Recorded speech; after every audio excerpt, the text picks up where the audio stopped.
Há anos que células têm sido base de estudos inovadores para a biologia molecular e celular e até mesmo na replicação de células-tronco. Quer saber como funciona a citologia? Vem comigo!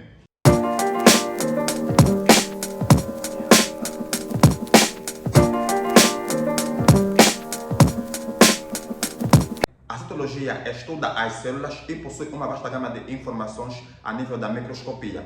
Ela teve como grandes impulsionadores Antônio Warniock na observação de animáculos, que mais tarde acabou dando origem à microbiologia, e Robert Hooke na observação de cortiça, estruturas essas que ele nomeou de célula, hoje conhecido como parede celular.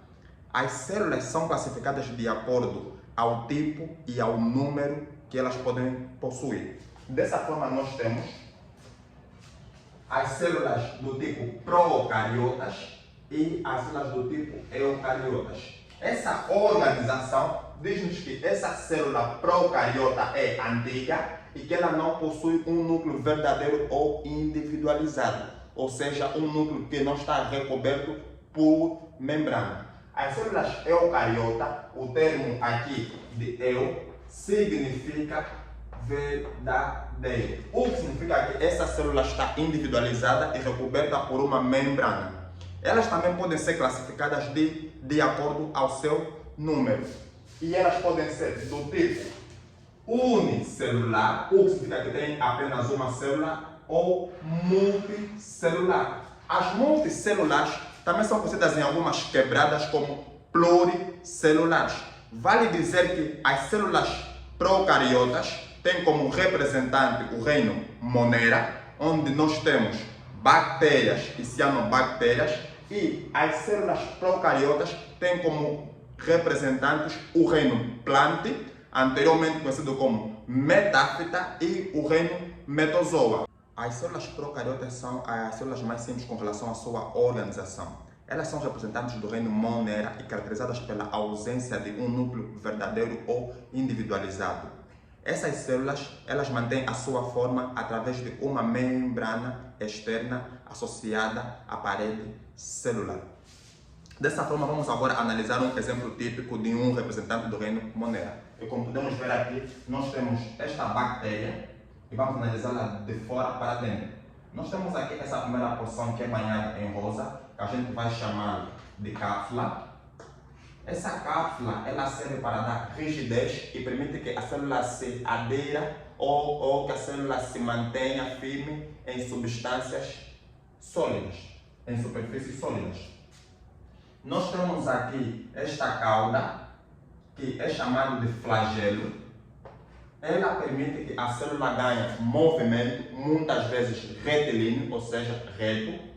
Nós temos aqui essas estruturas mais pequenas, que são numerosas e que a gente vai chamar de fímbrias ou pelo, conhecido também numas quebradas como pile.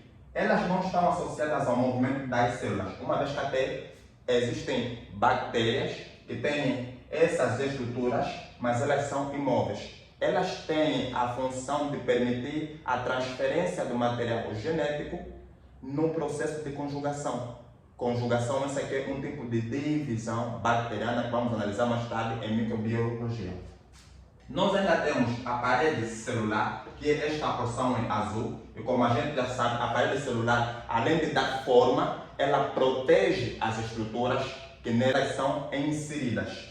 Nós temos esta porção em amarelo, que é a membrana celular, e que para mim é a estrutura mais interessante que uma célula pode possuir, porque ela permite a comunicação do meio exterior com o interior, bem como a passagem de substâncias, muitas vezes de modo seletivo. E nessa zona em que não está pintada, nós agora temos o citoplasma. O citoplasma é aquela parte em que nós temos um líquido que banha muitas estruturas, dentre elas o ribossomo, que são estruturas responsáveis pela produção de proteínas. Nós temos o plasmídio. Esse plasmídio é como se fosse um DNA circular, não associado ao material genético e que permite três processos importantes: a resistência a antibióticos, fatores sexuais e a fixação de nitrogênio. Vale ainda dizer que esse plasmídio consegue se replicar independente do DNA cromossômico.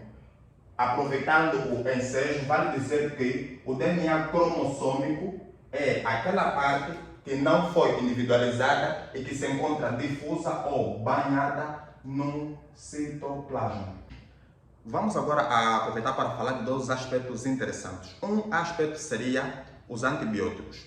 Uma vez que o plasmídio consegue ter uma resistência a antibióticos, ela acontece de um modo bem específico. Se eu consigo guardar informações e replicar essa informação para a próxima geração, um indivíduo que interrompe a sua medicação, ele, entre aspas, permite que boa parte dessa bactéria não se degenere, se mantenha mesmo que enfraquecida, e com a adesão de nutrientes na célula, ela vai novamente se alimentando e resistindo. Por esse motivo que as indústrias farmacêuticas têm produzido inúmeros antibióticos ao longo dos anos por causa da resistência bacteriana. Porque certas pessoas acabam deduzindo que por sentirem-se bem, já não tem a necessidade de terminar uma medicação. Então atenção a esse aspecto, porque pode chegar uma fase em que os antibióticos não são suficientes para suprir a vossa necessidade, isso porque têm bactérias altamente resistentes. Era como se tivesse uma bactéria extremamente fininha e mais tarde ela se torna extremamente grande. Então atenção a esse aspecto. Outra coisinha é sobre uma certa crente no ano de 2014 ou 15 que jura ter sido salva por um padre quando ela tinha apenas uma célula. O que seria muito estranho, tendo em conta que ela não é uma representante do reino Monera. Então atenção a esses aspectos veiculados só para que se tornem notícias sensacionais ou bombásticas. As células eucariotas, elas são de um tipo mais complexo de acordo com a sua organização. São caracterizadas pela presença de um núcleo verdadeiro, delimitado por uma carioteca ou membrana nuclear. Elas também têm uma grande quantidade de organelas imersas no citoplasma. E por sua vez, a sua forma é mantida em células animais pelo citoesqueleto e em células vegetais pela parede celular. Vamos agora analisar um caso de célula eucariota animal. Nós temos aqui essa célula gigantesca e é por esse motivo que ela é mais complexa, porque ela possui mais compartimentos e mais organização e que ela tem como grande característica esta parte rosa aqui, que parece meio triangular, que é a carioteca ou a membrana nuclear, que separa esta porção desta do citoplasma. Como podemos ver, esta parte em amarelo aqui presente vai corresponder ao suco nuclear. Essa parte em azul circular é importante para a produção de proteínas e de RNA ribossomal. Esta parte mais desorganizada corresponde ao DNA. É importante referenciar que as células eucariota animal não possuem uma parede celular e a sua primeira porção de defesa é a membrana celular, que é extremamente importante e que possui funções parecidas a esta que já mencionamos para o grupo dos procariotas. Nós temos o citoplasma, que é um líquido em que nele são imersas imensas organelas, como podemos ver o lisossomo, que é responsável pela digestão celular, tanto de substâncias da própria célula quanto substâncias estranhas.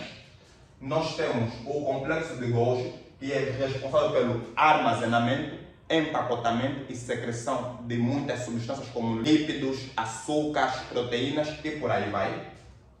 E ela também é responsável por permitir a formação do lisossomo e do acrosoma, que pertence à estrutura do espermatozoide.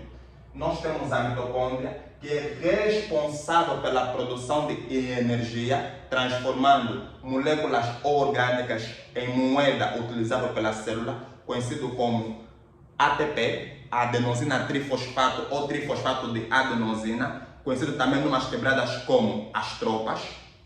Nós temos os centríolos, que são responsáveis por dar a orientação na divisão celular. Nós temos o retículo endoplasmático, que de acordo com a presença ou não de grânulos, elas podem ser do tipo rugoso ou do tipo liso.